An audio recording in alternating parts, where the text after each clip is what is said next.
Good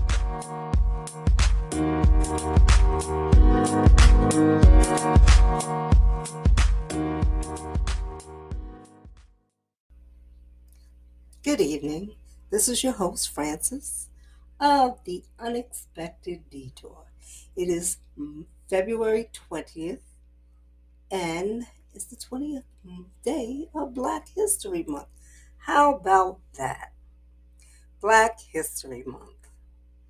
You don't get 30 days, you get 28 days, but we won't complain about that because we every day is Black History Month, at least in my book. And I remember growing up, and the only people I would ever hear about was Crispus Attucks, George Washington Carver, Frederick Douglass, and Dred Scott, who I regrettably was teased about because he had a short haircut, and at that time I was just growing my afro. Very, very annoyed by a group of kids who, me being the only black person in the class, would be so humiliated, so hurt.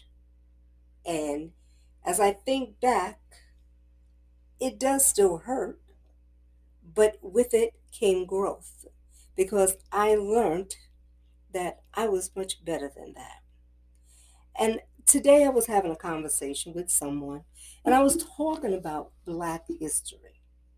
And it's a shame that for me, being a baby boomer, grew up not knowing about my Black history, about all these people who helped shape the United States that was omitted out of a history book. Why? I don't know. Who wrote the book?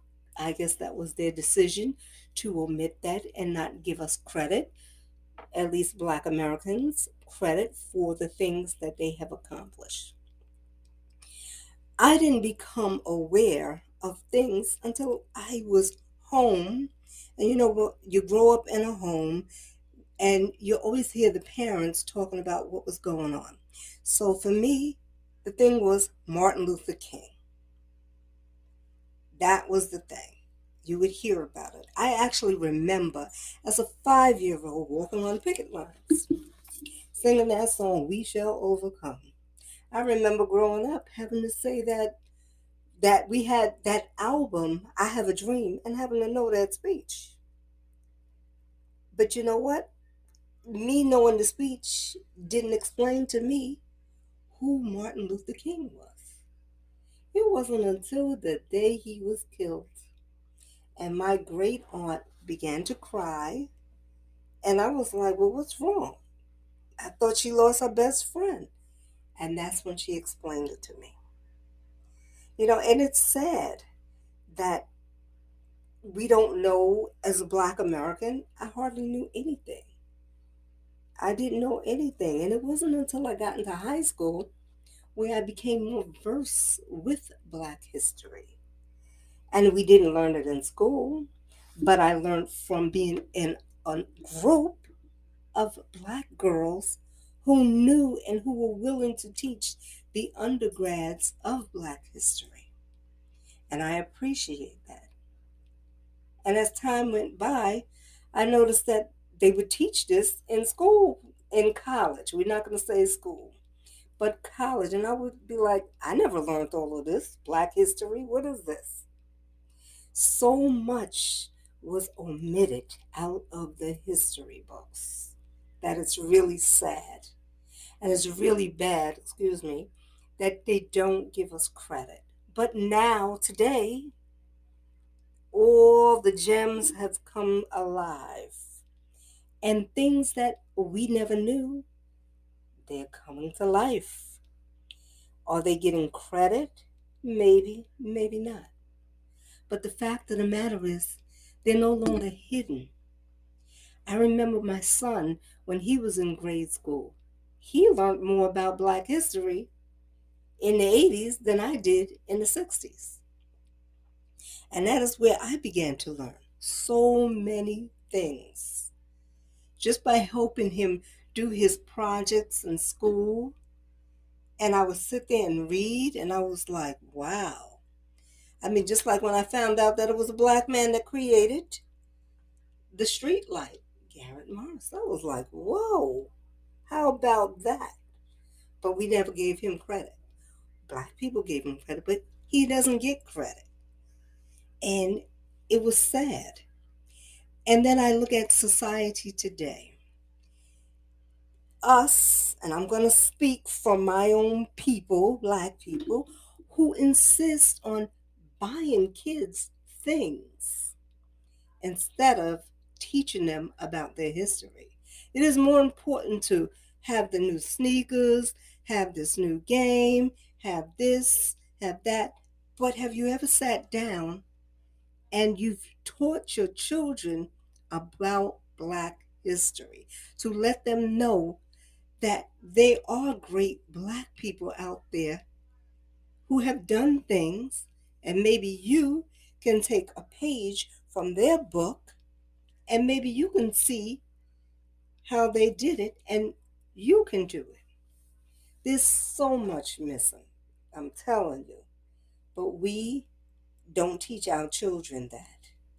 We don't teach them anything. And I think this might be a wake up call to teach your children, never mind the Jordans and this and the rap music, teach them history, their history. Take them to the museum, take them somewhere, but teach them to read. That's one thing. Maybe they can get a good job if they learn how to read. But we have got to do better as a society. And it's not only just the Black people that need to know the history, we need everybody's history incorporated into all the books because everybody's culture contributed to the growth of the United States of America. It's not just the Black people, not just Italians, not Irish, not Indians, and it's everybody. Everybody had something to do with the growth of America. The indigenous people, they were already here. And if you didn't know, they owned slaves too. So they were here, and we just came and we just took their land. Some of them, we didn't want to come here, but indentured service slaves, all these people that were forced to come here, they built the country, and all of this should be incorporated into the history books. Let no stone be unturned. It is very important for the young to know. Forget about the gang banging and all of the other craziness and going to the movies, playing video games and stuff. Give your child a book. Let them sit there and read the book and learn something about Black history. All cultures. Learn something. Learn something about the Italians, what they brought to this country. Let's incorporate it. Let's learn how to get along as a nation of people who can get along. There is no more, I mean, well, there still is that mentality of the North and the South. But I'm going to tell you something, from going down South, you will know, you can feel it down there, the difference than up here when the racism is underlying and you don't know it exists. Down there, then you know it. Up here, it's a secret. And personally, I am tired of it. And I might live in a dream world, but I think it's time that we all learn to just get along with one another. It is about time. It's time for the nonsense, the madness, the killing, and everything. And is this what's going to go in the history books? How we annihilated each other because we couldn't stand one from another race, but we don't know why, or because these are what things that we're taught at home. You got to stop teaching your kids hate at home. Teach them. We all are the same, believe it or not. We all bleed the same. We're going to all be born. We're going to live. And one thing, sure enough, we're all going to die. So let's, while we're on this earth, let's try to get it together and get along. And I will see you on the 30th of the month, where I will have a scripted podcast. This was an off key because this was something that was just on my mind. And usually I do write things down, but this was bothering me. So I just had to speak on it. So I will see you again. And with that, have a good night. Be blessed. And we'll chat on the 30th.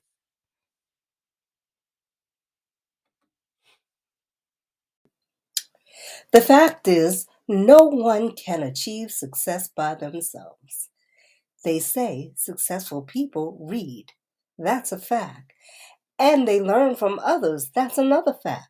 But life comes with one manual.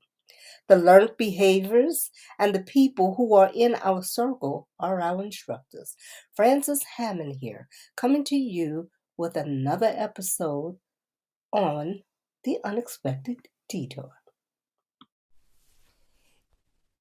If you haven't heard about Anchor by Spotify, it's the easiest way to make a podcast with everything you need all in one place. Let me explain. Anchor has tools that allow you to record and edit your podcasts right from your phone or computer. When hosting on Anchor, you can distribute your podcasts on listening platforms like Spotify, Apple Podcasts, and more. It's everything you need to make a podcast in one place.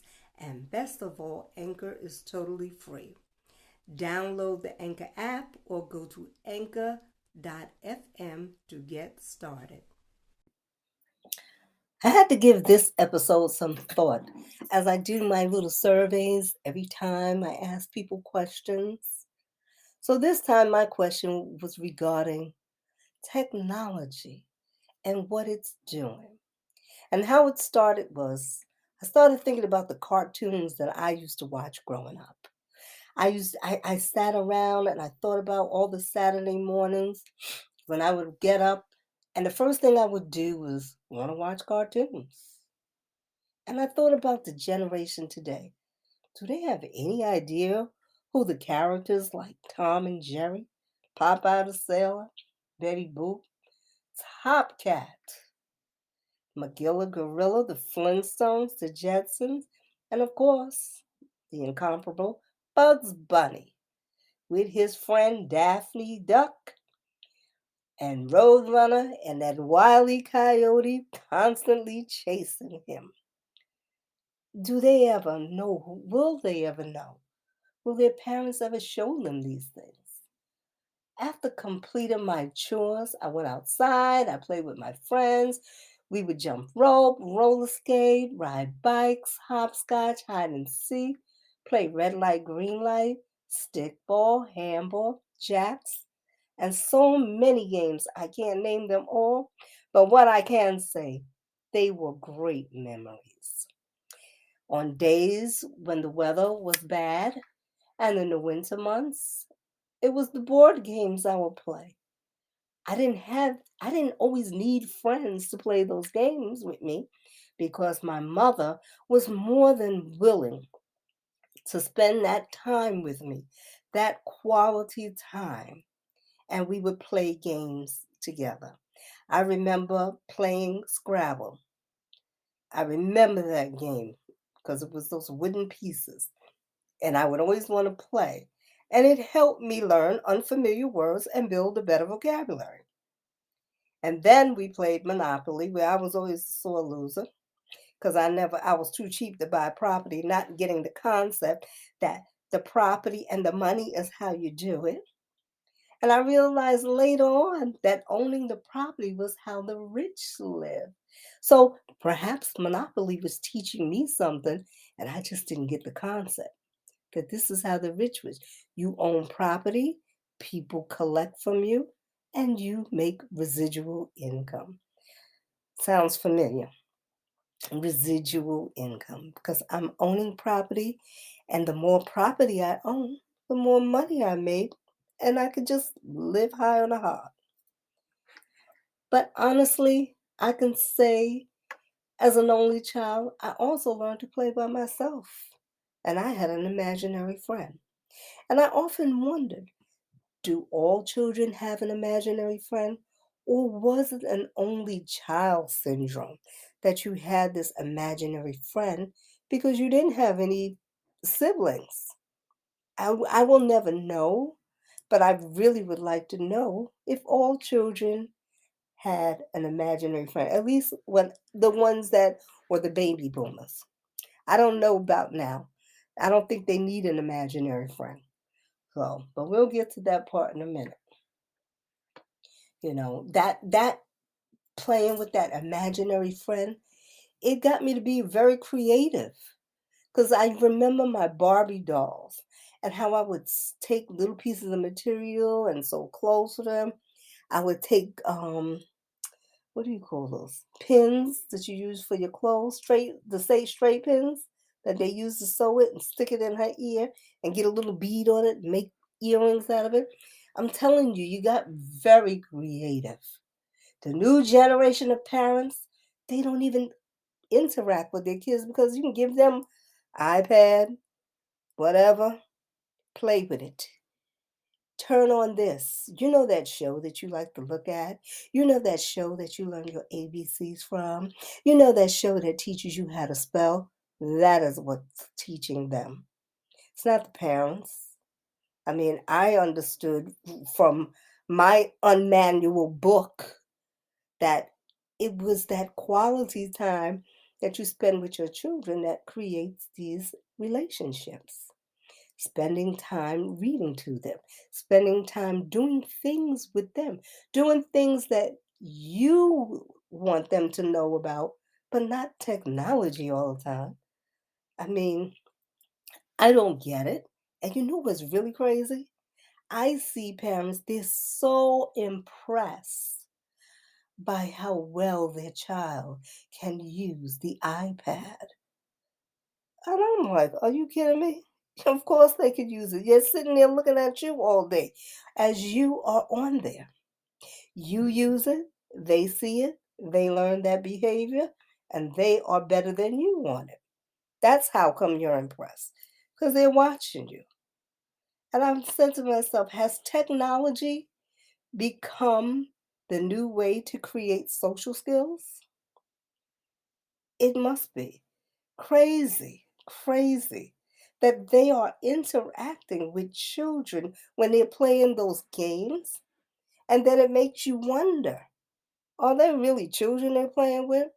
Or are there people pretending to be children? And that happens quite often. There are adults pretending to be children, and children are innocent.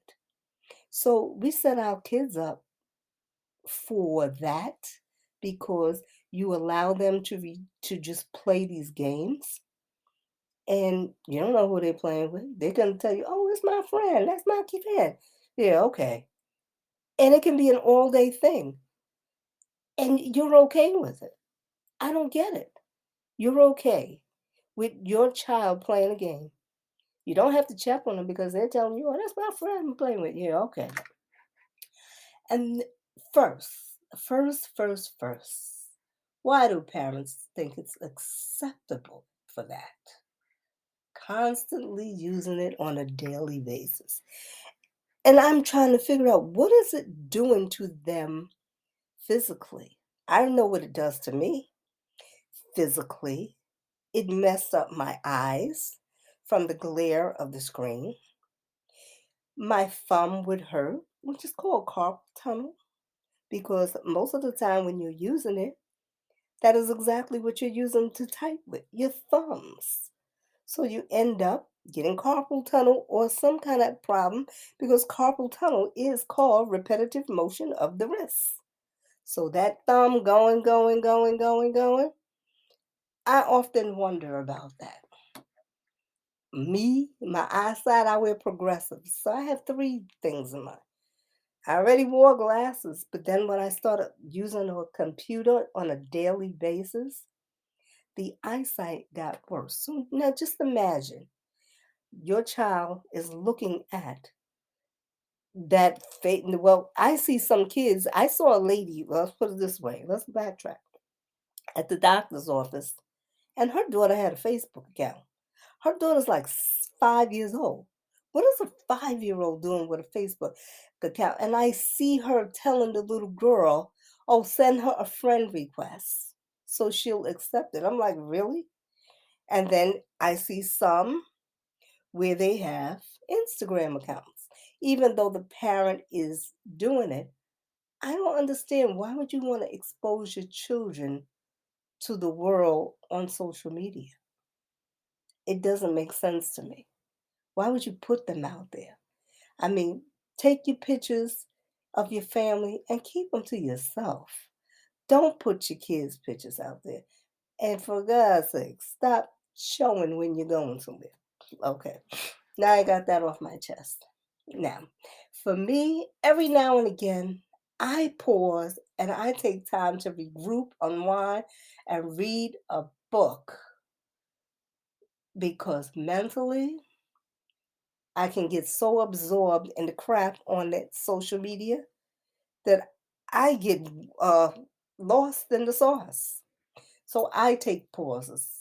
And by me taking those breaks, I can work on my podcasts and blogs and be creative.